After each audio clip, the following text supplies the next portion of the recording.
Hey everyone, welcome to the channel. Tonight, we've some of the most disturbing true crime cases from around the world. Encounters that prove the real danger is always lurking somewhere. It's not hiding in the dark.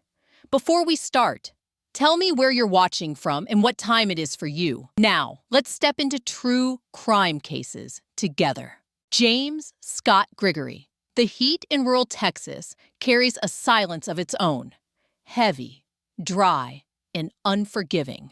In the small community of Normandy, that silence was broken one afternoon in 2025 by gunfire that would echo far beyond the ranch roads and fields. The man at the center of it all was 38-year-old James Scott Gregory, a son who turned his family's love into a crime scene spread across 2 homes, 2 lives, and one blood-soaked ending. Neighbors knew James as distant, unpredictable, but not evil. He was the type who kept to himself, lived on the edge of small-town life. Not quite in it, but not quite out of it either. He'd been struggling, they said. Mental health, money, isolation. The kind of slow decline that everyone notices, but no one talks about until it's too late. And on a summer day in 2025, all those silent cracks finally split wide open. It began at his mother's house. She had tried, like mothers do, to help him. Maybe she offered advice he didn't want to hear. Maybe she reminded him of everything he had failed to become. Whatever the spark, it ignited something far more explosive than words. Without warning, James raised a gun and shot her. The woman who had carried him, loved him, and believed, even now, that he could still be saved. The moment was over in seconds, but its shadow stretched into eternity. After that, James didn't flee. He didn't call for help. He drove to another home, his father's. Somewhere between the drive and the doorway, something inside him hardened. The reports say he killed his father next. 2 murders, 2 parents, 2 lives erased. But even that wasn't enough to silence the storm raging in him. He turned the gun on the family dogs, killing them too, as if trying to erase every last piece of his past. The sheriff's office would later say that by the time they arrived for a welfare check, the scene was already chaos. James was armed, unstable, and waiting. When deputies approached, he opened fire. 1 officer went down, shot, but alive. The others scrambled for cover, their training battling against disbelief. This wasn't a criminal ambush. It was a massacre fueled by madness. The standoff was brief, but deadly. Moments later, another gunshot rang out, this time self-inflicted. James Gregory died on the spot, surrounded by the wreckage of everything he'd destroyed. When investigators entered the homes, what they found was devastation in stages, a sequence of killings that followed a pattern of unraveling control. There was no note, no manifesto, no explanation, just blood, bodies, and silence. The Texas Rangers were brought in to investigate, but even they struggled to piece together a motive. The crime didn't fit any familiar mold. Not financial, not revenge, not self-defense. It felt more like a collapse, a sudden and total implosion of the human mind. The community of Normandy was stunned. In a town that barely made the map, everyone knows everyone. To lose 3 members of one family and 2 officers nearly wounded in the process was unthinkable. Friends described the Gregorys as good people, quiet, kind, never trouble. But behind the closed doors of small-town life, demons fester quietly. Neighbors said James had been off for weeks, distant, agitated, ranting about people turning against him. No one thought it would come to this. In death, James left behind more questions than answers. What drove him to destroy the only family he had? Was it rage, delusion, or a desperate act of control in a life spiraling out of it? Investigators may never know. Some said he was paranoid, convinced the world was conspiring against him. Others believed he was consumed by guilt, long before the trigger was pulled. All that's left now are fragments. 2 homes soaked in tragedy, 2 families erased from their own story, and a single haunting truth. Sometimes the monster doesn't come from the outside. Sometimes it grows quietly inside someone you've loved all your life, until the day it decides love is the enemy. James Scott Gregory's rampage ended the way all tragedies do, not with justice, but with silence. His death closed the case, but not the wound he left behind. And in Normandy, the wind still carries whispers of that day. The gunfire, the screams, and the unbearable truth that no one saw it coming. Trevor Lee Middleburg, Florida, a quiet town where nothing truly terrible ever happens. Or at least, that's what people believed. But in August 2025, the illusion shattered. A 14-year-old boy named Trevor Lee stood at the center of a nightmare too brutal for anyone to comprehend. He was barely a teenager, still in middle school, still learning how to live. Yet what he did that night would mark him forever as something far darker than anyone around him could have imagined. The story begins inside a modest home on a humid summer evening. David Lee, 44, and Brandy Smith, 45, were the kind of parents who worked hard, who tried to raise their only son right. There had been arguments, yes. Lately, more than usual. Friends said the family seemed tense, that Trevor had been acting distant. But in households across America, those small ruptures are common. Most end with silence, or tears, or grounding. This one ended in blood. No one knows what the final argument was about. The only witnesses are gone. But sometime that evening, Trevor went to his room, retrieved a gun, and returned to face his parents. The gunshots echoed through the walls of that small Florida house, tearing through the kind of peace that never returns. Both David and Brandy were dead within moments. The boy, who should have been asleep in his bed, had killed the 2 people who gave him life. When the police pieced together what came next, it was even more surreal. After the killings, Trevor didn't run. He didn't try to hide the evidence or flee into the night. Instead, he walked calmly down the street to a church. Alone, blood on his hands, he stepped into a sacred place and called 911. His voice, trembling but clear, told the dispatcher something chilling. "Pray for me." He said he was waiting for them, sitting inside the church, ready to turn himself in. It was the call of a child who understood what he'd done and also didn't. When deputies arrived, Trevor was there, waiting quietly, not crying, not hysterical, just waiting. The sight stunned them. A boy, 14 years old, hands cuffed in a church, accused of murdering both his parents in cold blood. The silence of that sanctuary became unbearable. Even the officers later admitted they'd never seen anything like it. Investigators described the case as domestic in nature. The motive, they said, was still unclear. But people close to the family began to whisper. There had been pressure, conflict, maybe even fear. Trevor was said to be withdrawn, angry, and increasingly disconnected from reality. Some called it a typical teenage phase. Others sensed something deeper, something quietly dangerous. But no one expected this. How could they? As the details emerged, the public struggled to make sense of it. How does a 14-year-old reach the point of pulling a trigger on his own parents? What happens inside a young mind that turns the people who nurtured you into targets? Psychologists would later describe cases like Trevor's as familicide born of adolescent collapse, a psychological break under pressure, often mixed with impulsive rage and isolation. But all the science in the world couldn't explain the raw horror of that night. In the days that followed, Middleburg changed. The family home became a crime scene. Flowers and candles appeared on the front lawn, placed by neighbors who couldn't look each other in the eye. Inside the courtroom, Trevor appeared in shackles, his face hidden behind long hair and oversized clothes. He was charged with 2 counts of first-degree murder. The state debated whether to try him as an adult.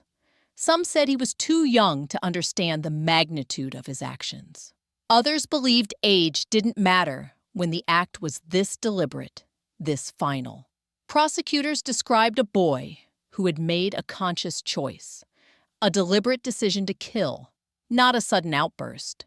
But defense attorneys hinted at a fractured family dynamic, emotional neglect, and possible abuse. There was talk of counseling sessions that never happened, of calls for help ignored. Somewhere between the two narratives, the cold-blooded killer and the broken child, lay the truth, buried beneath grief and confusion. Trevor's 911 call became a haunting centerpiece of the story. "Pray for me." Those 3 words echoed through every courtroom discussion, every news broadcast, every conversation about what drives a child to destroy his own home. Was it guilt, remorse, or simply fear? No one could say for sure. What was certain was that something inside him had snapped, and there was no undoing it. Nikita Kasap, in Wisconsin, March of 2025, the story broke like something out of a dystopian nightmare. A 17-year-old boy, calm and methodical, accused of murdering his parents as part of an extremist plot. His name was Nikita Kasap. On paper, just another high school senior. In reality, a teenager consumed by obsession, ideology, and the fantasy of power. What began as a domestic crime quickly revealed itself as something far more terrifying: a calculated execution in the name of a twisted political mission. When investigators entered the Kasap home, they found a scene that felt less like a family tragedy and more like a manifesto brought to life. His parents were dead, executed with precision, their bodies hidden. But what disturbed authorities most wasn't just the crime, it was the reason. According to court filings, Nikita's motive wasn't anger or abuse. It was strategy. He wanted money, autonomy, and freedom to carry out what he described as a greater purpose. Federal agents would later describe it as an extremist assassination plot, a delusional plan fueled by online radicalization and the echo chambers of hate. The boy had been planning for months. He'd studied, written, and trained. In his journals, they found lists of names, coded language, and strange philosophical rants about cleansing corruption and starting anew. He saw himself as chosen, a liberator in a world too blind to see. His parents, in his mind, weren't victims. They were obstacles, barriers to a destiny that only he believed in.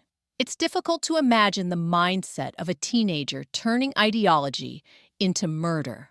But Nikita wasn't impulsive. He was deliberate. He had a goal, a structure, a sequence. First, he would eliminate his parents.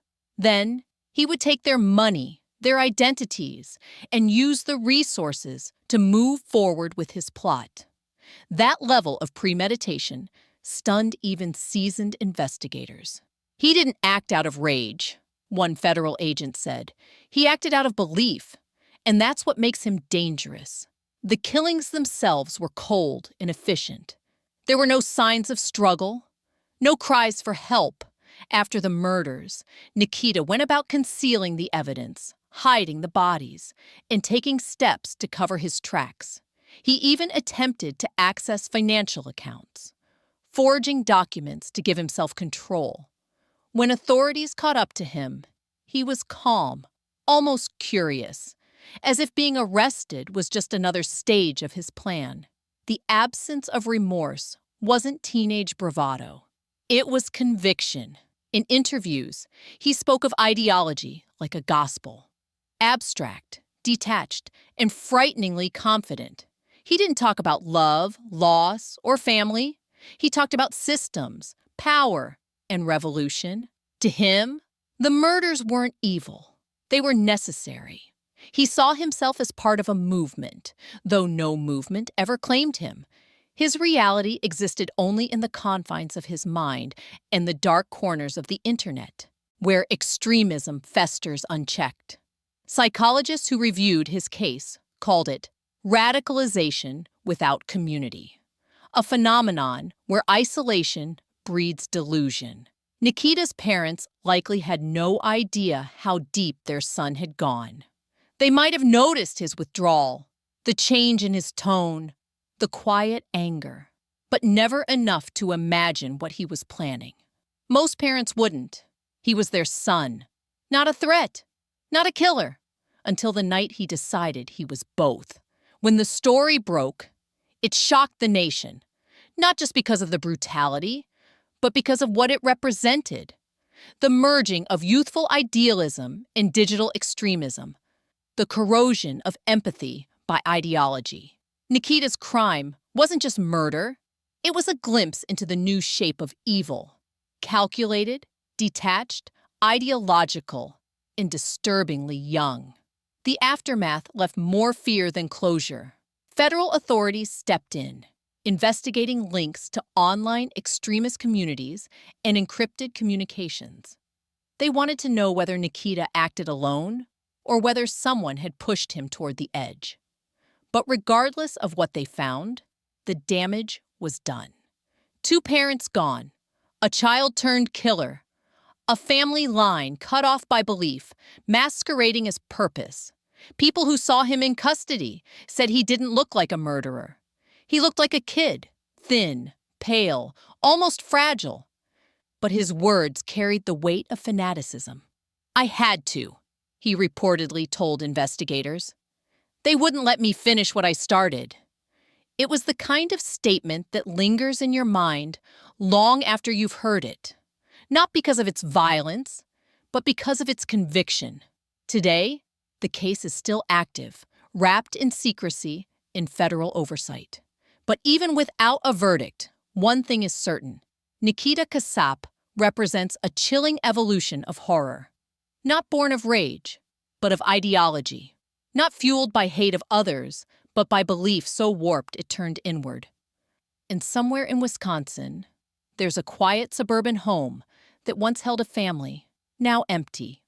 Another monument to a world where belief, unmoored from empathy, turned sons into executioners. Lawrence Krauss, in Albany, New York. The story began, not with a 911 call, but with a confession. A man, calm and articulate, sat in front of a television camera and told the world that he had killed his parents 8 years earlier. His name was Lawrence Krauss. And in that one interview, he shattered the thin barrier between guilt and madness. He was 53 years old when the confession aired. Viewers at first thought it was a hoax, some deranged performance for attention. But the details he gave were too precise, too chilling. He spoke of the night in 2017 when he ended the lives of Franz and Theresia Krauss, his elderly parents who had grown frail and dependent. He said he did it out of mercy, to set them free from suffering. But what sounded like compassion quickly curdled into something darker. Because mercy doesn't involve hiding bodies. Mercy doesn't include continuing to collect their benefits for years after they were dead. As the investigation unfolded, it became clear this was not an act of love. It was deception, layered over death. Lorenz had buried his parents in secret, covering up their disappearance by claiming they were living quietly in seclusion. For nearly a decade, he lived in the same house where he had killed them, surrounded by the memories and the evidence of what he'd done. To neighbors, he was eccentric, even strange, but never dangerous. He spoke about politics, about media control, about the failures of modern society. What he didn't speak about were the two people who had brought him into the world. When authorities dug deeper, the truth was as grotesque as it was surreal. The so-called mercy killings were methodical. He had planned them, executed them, and then moved on as though nothing had happened. Prosecutors later revealed that Lorenz continued to withdraw money from his parents' accounts, living off their pensions and benefits long after their deaths. The motive, suddenly, wasn't mercy. It was control, greed, and delusion. But what made Lorenz's case so haunting wasn't just the crime itself, it was the way he spoke about it. In his televised confession, his tone was calm, reflective, almost philosophical. He described life and death as if they were concepts in a debate, not the brutal realities of human existence. They were suffering, he said. I gave them peace. The words were hollow, but his conviction was terrifying. It was as if he believed himself the hand of mercy, blind to the horror of what he'd done. When police finally arrived to search the property, they uncovered what was left of Franz and Theresia. Bones, remnants, traces of a family erased and buried beneath lies. The house was a mausoleum of denial. Untouched rooms, old photographs, a life frozen in 2017.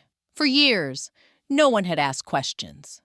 The neighbors assumed the elderly couple had moved away. No missing person reports, no suspicions, just absence, invisible, undisturbed, until the killer himself broke the silence. The public was fascinated, horrified, and confused. Who kills their parents and hides it for years, only to confess on national television? Some called it guilt. Others thought it was pride. A man too self-absorbed to keep his secret any longer. Either way, Lorenz Krauss had crossed a line few ever dare to approach. His mind, shaped by obsession and ego, had rewritten morality into something unrecognizable. When he was indicted on multiple charges, including murder and fraud, he pleaded not guilty, not because he denied killing them, but because he didn't see it as a crime. He told investigators that society wouldn't understand. That mercy looks like murder only to those still asleep. The arrogance was staggering. A man who saw himself as enlightened while standing atop the graves of his own family. Trinell Brown, the morning sun, had barely touched the pine trees of Spanish Fort when the screams began. Sharp, desperate cries that shattered the fragile calm of a mobile home park tucked away from the highway. Inside one of those homes, a young father named Trinell Brown, just 25 years old, was holding an AR-15 rifle, and his parents were already dead. Deputies arrived to find a scene that defied reason. On one end of the living room lay Clemmy Brown, 52, his body still. Near the kitchen, Cyretta Brown, 42, was sprawled against the cabinets, lifeless. The couple's blood soaked into the carpet, while in the corner, a small child, Trinell's daughter, sat crying, too young to understand that her entire world had just fallen apart. It was March 18th, 2023, a date that would sear itself into Baldwin County's collective memory. Reports say the family had been arguing that morning. Neighbors later told investigators they heard raised voices, followed by the unmistakable rattle of automatic gunfire, a sound out of place in their quiet community. When deputies entered, Trinell didn't resist. He placed the rifle on the ground, lifted his hands, and said nothing. His eyes, witnesses said, were empty. No anger, no fear, just a hollow stare, as if he wasn't quite there anymore. Investigators pieced together the events in fragments. There had been tension in the home for months. Family arguments about money, about responsibility, about the way Trinell was raising his daughter. Court records hinted that the young father had struggled to hold steady work and often clashed with his parents over his lifestyle. Those arguments, however, had always ended the same way, in silence and uneasy truce. Until that morning, the weapon, an AR-15 style rifle, was his. Authorities found multiple spent shell casings across the small home, a testament to the fury that had been unleashed within those walls. Deputies described the inside as a war zone. The refrigerator was pocked with bullet holes.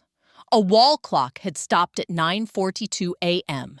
But what investigators couldn't find was a reason. Why kill the two people who raised you in front of your own child? Why turn your home into a battlefield? Those questions haunted Spanish Fort for weeks. At the local church, the pastor spoke about evil, about how darkness can take root even in the hearts of those we love. Neighbors placed flowers near the trailer steps, and a child's toy, a small stuffed bear, was left by the doorway where deputies had carried the young girl away. As the investigation unfolded, details painted a portrait of growing instability. Friends said Trinell had become paranoid, convinced people were turning against him. Some believed the killings stemmed from an argument over his daughter, that his parents had tried to intervene in how he was raising her, and he snapped. Whatever the trigger, the violence was over in seconds. 2 lives ended. 1 little girl orphaned. 1 man's soul seemingly consumed by something darker than rage. Adlai, or Adlais Mestre. It began just after midnight in the quiet hills of Tijeras, New Mexico, a place where the wind moves through the pines like whispers of old stories, and the mountains stand guard over the stillness of family homes. But on that October night in 2024, inside one of those homes, something unspeakable unfolded. A young man named Adlai Mestre, just 24 years old, turned that stillness into a scene of unimaginable horror. Deputies would later call it one of the most disturbing crime scenes they had ever seen. A home soaked in blood, a trail leading to the edge of a ravine, and a son who claimed he didn't even know why he did it. When authorities first received the welfare call, they expected a domestic disturbance. Tijeras wasn't the kind of place where families vanished overnight. But as they approached the small residence tucked against the canyon, they noticed something immediately wrong. Drag marks in the dirt, a foul smell lingering in the cold mountain air, and a shovel half buried near the back porch. Inside, the house was silent, except for the buzzing of a refrigerator and the wind whistling through a cracked window. What they discovered inside would stay with them forever. The victims were Adlai's parents, Raimundo Mestre, 46, and Berta Huerta Conde, 51, both found in the main room, riddled with gunshot wounds. Nearby, the lifeless body of Brielle, Adlai's 17-year-old sister, lay face down, as though she had tried to run. Officers said the house showed signs of struggle. Overturned chairs, a hammer on the kitchen counter, a knife near the hallway. A family photo shattered on the floor stared back at them, smiling faces frozen in time, unaware of what was coming. Adlai wasn't at the scene when they arrived, but the drag marks led them through the back of the property, down a narrow dirt path toward a ravine. There, beneath a layer of loose soil, they found what appeared to be an attempt to bury the bodies. The sheriff described it as a scene of chilling deliberation, as though Adlai had tried to erase the evidence of his own bloodline. Near the shallow grave lay a dead dog, the family pet. Even that creature, loyal and defenseless, had been silenced. When they finally located Adlai later that day, he appeared dazed, muttering inconsistencies, alternating between guilt and confusion. At one point, investigators said, he claimed he didn't remember pulling the trigger. At another, He allegedly confessed, describing how voices had told him to end it. His statements changed with every interview. Fragments of confession tangled with denial. What remained consistent, however, was the brutality of the act and the eerie composure he showed after it. Neighbors described the family as close-knit, quiet, hard-working. Raimundo was known as a steady man who always waved on his way to work. Bertha volunteered at a local food pantry. Brielle was a high school senior, known for her bright personality and love for art. No one could reconcile the image of that family with the crime scene the deputies discovered. When the grand jury indicted Adlai in 2025, the community still couldn't process the why. There was no obvious motive, no financial gain, no history of abuse reported publicly. Some speculated a mental break. Others whispered of hidden family conflicts. Investigators noted his erratic behavior, his detachment from reality, and his unstable demeanor during court proceedings. Competency evaluations were ordered, an attempt to understand the mind behind such chaos. But perhaps what makes this case so haunting isn't just the violence, it's the silence that follows it. No manifesto, no clear reason, just a quiet home turned into a tomb, and a son whose mind seemed lost in shadows. In the courtroom, as prosecutors recited the evidence, Adlai often looked blankly ahead, the same emptiness that deputies saw when they first found him. The sound of the gavel echoed, but it was that night's silence, the absence of screams, of life, that continued to echo long after. For the people of Tijeras, this wasn't just a murder, it was a shattering of trust in the sacred bond between parent and child. The kind of story that forces a town to look at itself and wonder how darkness like that can grow in the heart of someone raised among them. Diego, or Diego Leyva. In Belen, New Mexico, just 2 months later, another tragedy struck. One that seemed almost too horrific to believe. Diego Leyva, only 17 years old, called 911 on a December night, his voice trembling, slurred, and drenched in confusion. "I did something bad," he said. "They're gone. My whole family's gone." When deputies arrived at the small home, they found the unimaginable. Diego's parents, Leonardo Leyva, 42, and Adriana Bencomo, 35, both shot to death. Near them lay their sons, Adrian, 16, and Alexander, 14, Diego's own brothers. 4 lives ended in one night, all by the hand of the family's eldest child. Authorities described the scene as pure devastation. Shell casings littered the hallway. The smell of gunpowder and spilled alcohol hung heavy in the air. Deputies said Diego appeared drunk, sitting in the living room when they entered, his face blank, his eyes glassy. When they asked what happened, he reportedly said, "I don't know. I just started shooting." The 911 call, later obtained by local reporters, revealed a chilling mixture of remorse and confusion. Diego wept uncontrollably, then moments later laughed, muttered nonsense, and asked the dispatcher to send someone to pray for him. Investigators believed he had been intoxicated during the killings, but alcohol alone couldn't explain the scale of his violence. This wasn't a single act of rage. It was a systematic execution of every person in the house. As deputies pieced together the timeline, they found no record of previous violence in the home, no known abuse, no warning signs that could explain why a teenage boy would wipe out his entire family. But neighbors told investigators they had heard shouting that night, voices rising and falling. Then silence, followed by gunshots, echoing through the neighborhood. By the time police arrived, it was already too late. Diego was taken into custody without resistance. In the interrogation room, he appeared calm, detached. When asked why he did it, he simply said, I don't know what came over me. Toxicology reports later confirmed high levels of alcohol in his system. But prosecutors suspected there was more to the story. A storm brewing long before that night.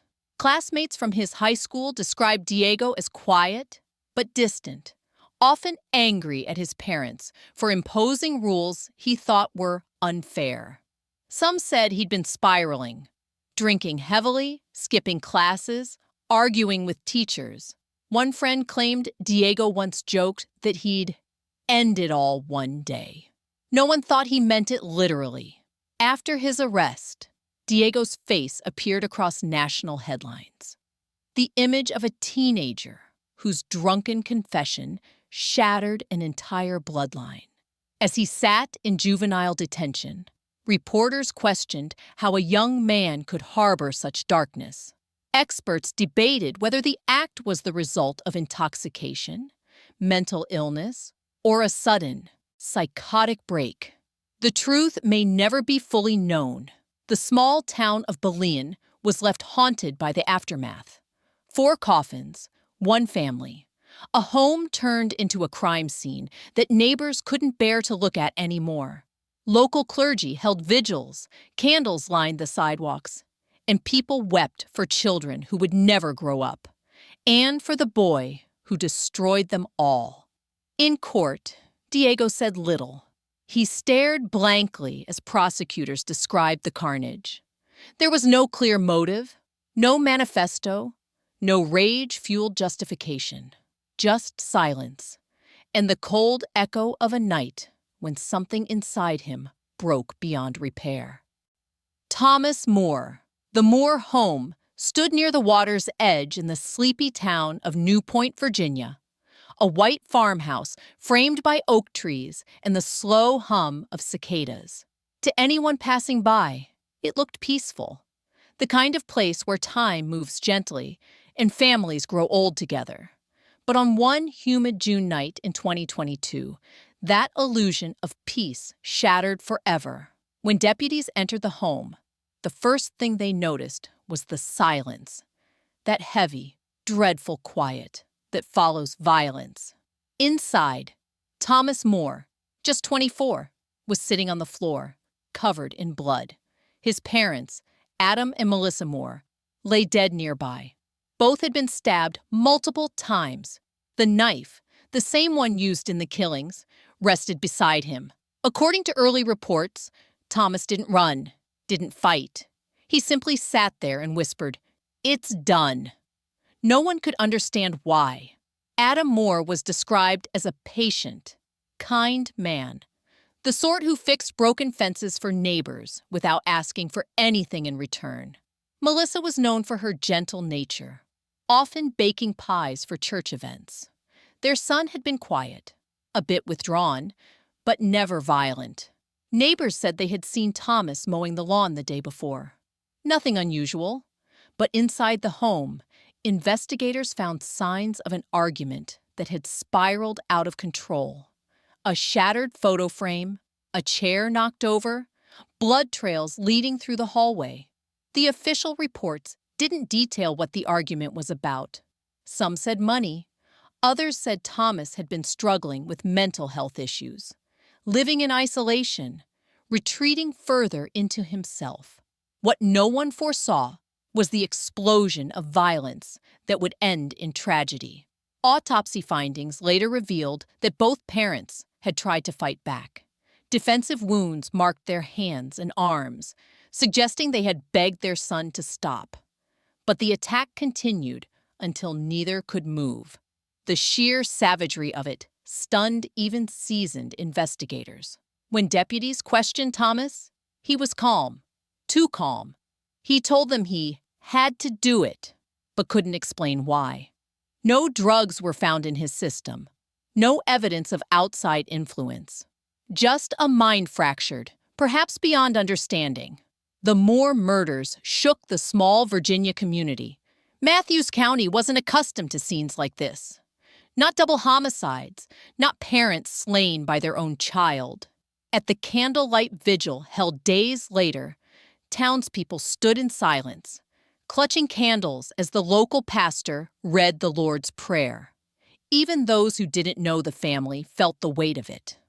A son killing his parents felt like a violation of something sacred, a tearing of the moral fabric that holds families and small towns together.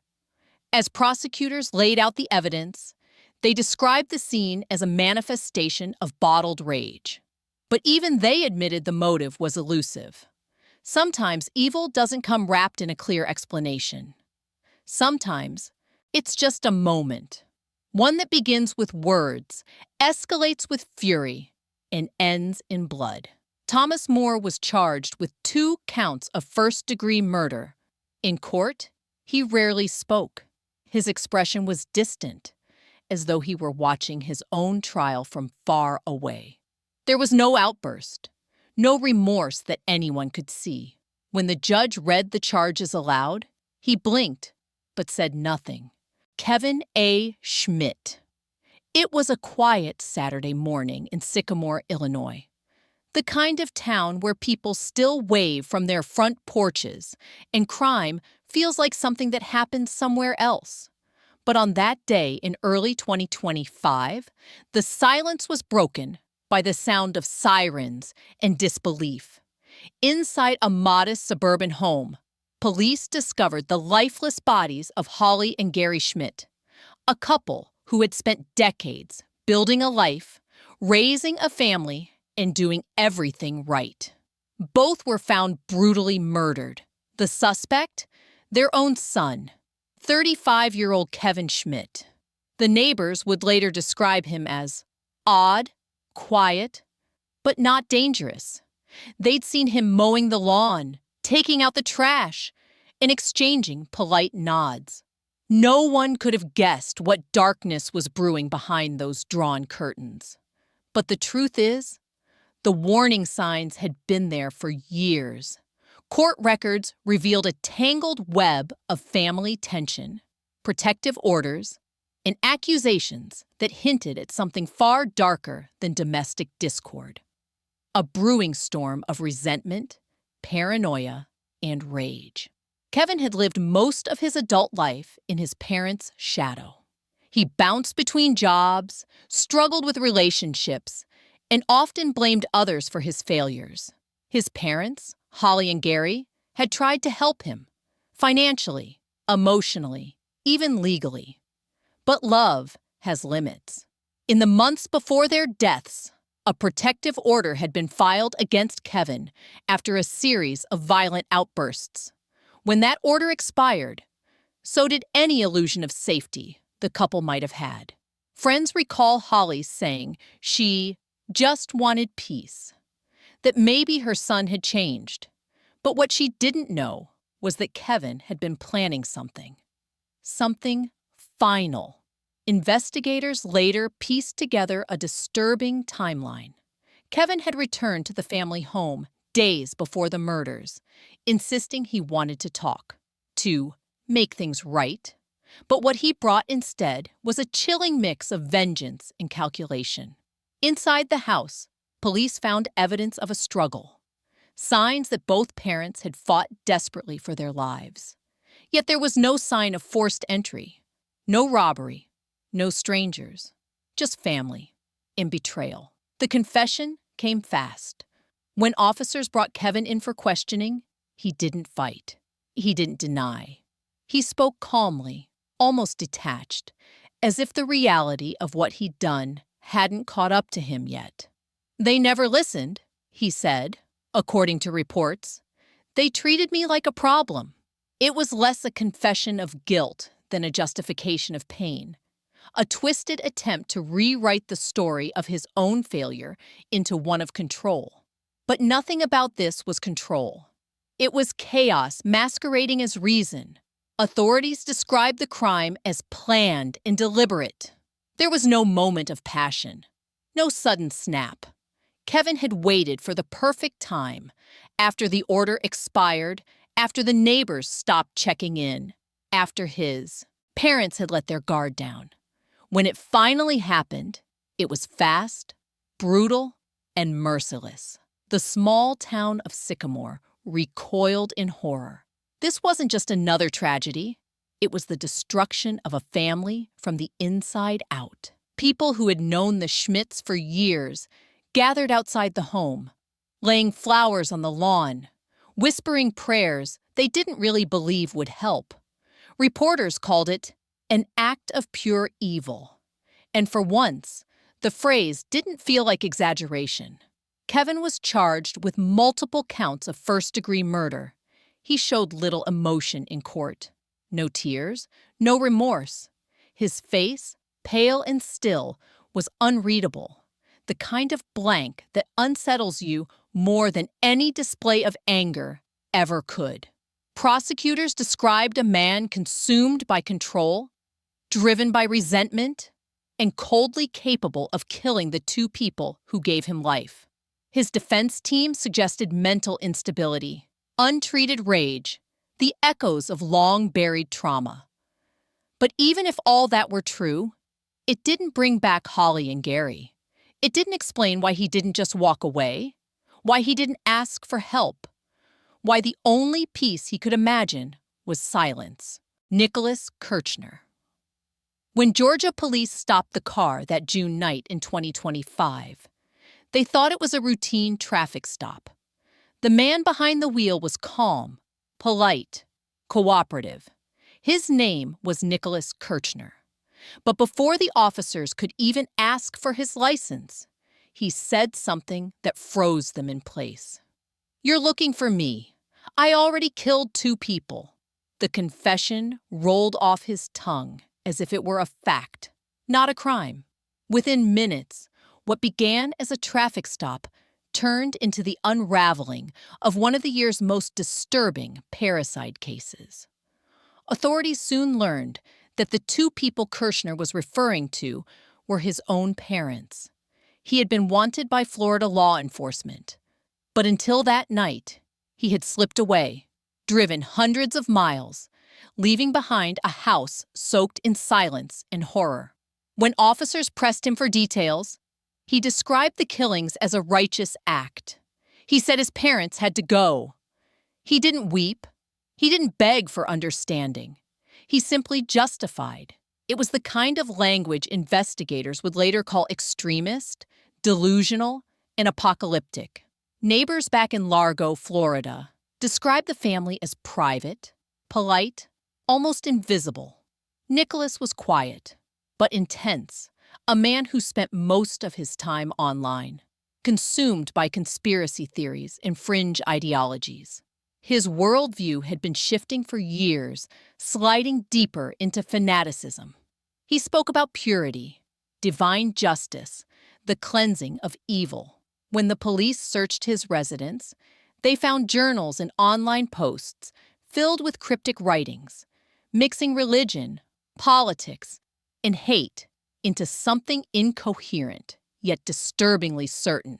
To him, killing wasn't murder, it was mission. His words, righteous kill, would haunt investigators and reporters alike. What righteousness could possibly justify the slaughter of one's own blood? As prosecutors later said, he didn't kill in anger, he killed in belief. And belief, when twisted, is a far deadlier weapon than rage. The timeline of the murders was grim. Evidence suggested Nicholas had attacked his parents in their Florida home, carrying out a deliberate and premeditated act. The scene told a story of control and conviction, not chaos. He didn't flee immediately. He stayed long enough to make sure they were dead. Then calmly, he packed, left, and began his drive north toward Georgia. It wasn't panic that fueled him. It was completion, the kind of cold assurance that only true fanaticism breeds. For days, Florida authorities searched for him, uncertain whether he'd strike again. When his arrest finally came, his demeanor was chilling. The dashcam footage showed no emotion, no struggle, just a man talking about death as if he'd done something noble. They didn't understand, he reportedly told investigators later. They were corrupted. It was justice. But there was no justice, only slaughter. Behind the rhetoric and delusion was a man who had destroyed the only people who ever loved him. His parents' names were withheld from most reports, a final act of dignity for the victims who couldn't defend themselves. Their deaths were brutal and senseless. Their killer believed he'd done them a favor. Prosecutors quickly charged Kirchner with 2 counts of first-degree, premeditated murder. As more evidence came to light, it painted a picture of a man detached from reality, living in a self-made echo chamber of ideology and fantasy. He believed he was chosen, that he saw truths others couldn't. Investigators suspect he may have been planning further violence. If they hadn't stopped him that night, he might never have been caught. Chandler Halderson. It began as a missing persons report. A young man calling police to say his parents had vanished after a weekend trip to their family cabin. On the surface, it sounded ordinary enough. A worried son reporting that Bart and Krista Halderson hadn't returned home. But within days, that story would collapse, piece by piece, revealing a crime so calculated, so grotesque, it would haunt Wisconsin forever. The man on the phone was Chandler Halderson, just 23 years old, soft-spoken and polite, the kind of young man neighbors described as quiet, respectful. But behind that calm exterior was a labyrinth of lies and the growing pressure of being caught. For months, Chandler had been pretending to live a double life. To his parents, he was a successful college student studying renewable energy engineering, about to start a job with SpaceX. He told them stories of projects, grades, internships. He even forged emails, built fake documents, and created elaborate excuses when they asked to meet his professors or employers. But it was all fiction, every word. In reality, Chandler had dropped out of college. He was unemployed, and every lie he told dug him deeper into a corner he couldn't escape. By July of 2021, that corner began to close in. Bart, his father, had started to grow suspicious. He'd reached out to the supposed college to verify Chandler's degree. When no record was found, Bart confronted him. It was a confrontation that would turn deadly. Prosecutors believe that on July 1st, 2021, inside their quiet suburban home in Windsor, Wisconsin, Chandler shot his father in the back while he sat at the computer, perhaps moments after discovering the truth. Hours later, when Krista returned home, he shot her too. Then, in a chilling act of post-murder calculation, he dismembered their bodies and scattered the remains across the county. For the next 2 days, Chandler lived a lie within a lie. He told friends and family that his parents had gone to their cabin in northern Wisconsin. He even sent text messages from their phones, pretending they were still alive. "Made it safe," one message read, "having a great time at the cabin." But the truth was far darker. When police began investigating, they noticed inconsistencies. Small at first, then glaring. Chandler claimed he didn't know the exact location of the cabin. He couldn't explain why his parents had left without telling anyone else. And then, investigators found something unexpected. A blood stain near the fireplace and broken glass on the floor. Forensic teams later discovered human tissue. Days later, the breakthrough came. A grim discovery on a rural property in Cottage Grove. Deputies found remains partially burned and hidden near a wooded creek bed. DNA tests confirmed what everyone had feared. They belonged to Bart Halderson. A few days after that, more remains were found, belonging to Krista. The dismemberment was methodical, cold, clinical.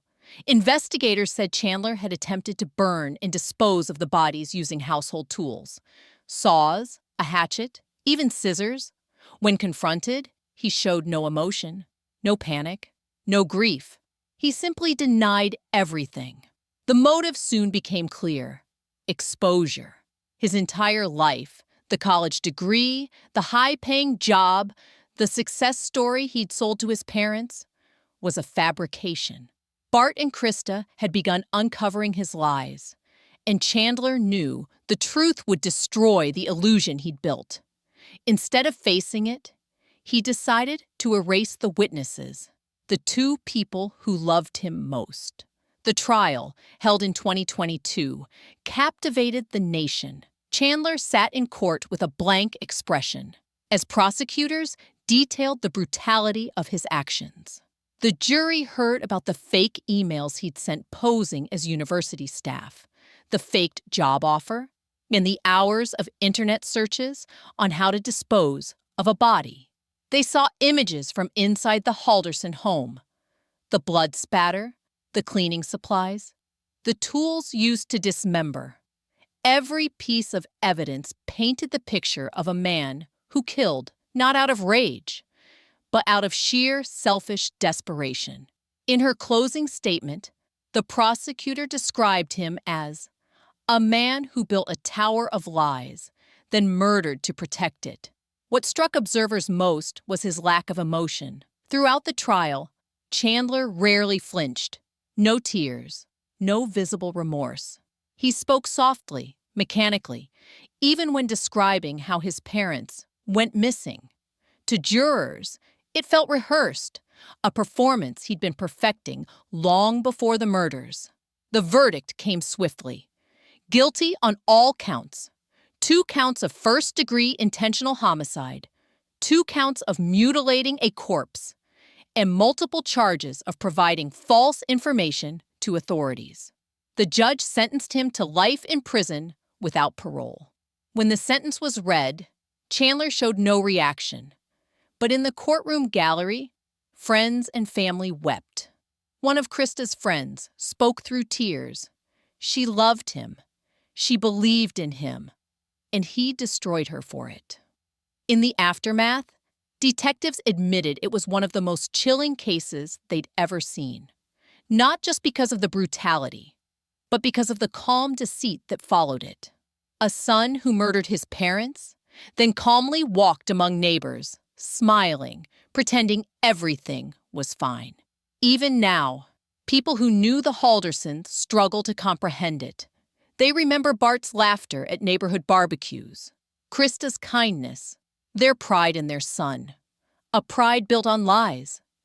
They had believed in his potential, supported his dreams, and in the end, died for them. When investigators packed up the last of the evidence from the Windsor home, one item stood out: a framed family photo from years before. In it, Chandler stood between his parents, smiling. His father's hand rested on his shoulder. His mother's arm was wrapped around his waist. They looked proud, happy. That photograph, now a piece of evidence, captured a moment before the lies began, before the mask slipped, before love turned fatal. And that's the horror of Chandler Halderson's story. Not just the crime itself, but the slow, deliberate deceit that led to it. A son so consumed by the illusion of success that he chose murder over honesty. A young man who looked his parents in the eyes one final time and decided that his secret was worth more than their lives. In the end, Chandler's lies collapsed like the fragile structure they were, built on deceit, maintained through manipulation, and sealed in blood. The missing persons case that started with a calm phone call became a nationwide reminder that sometimes the most dangerous monsters don't hide in the dark. They smile from across the dinner table.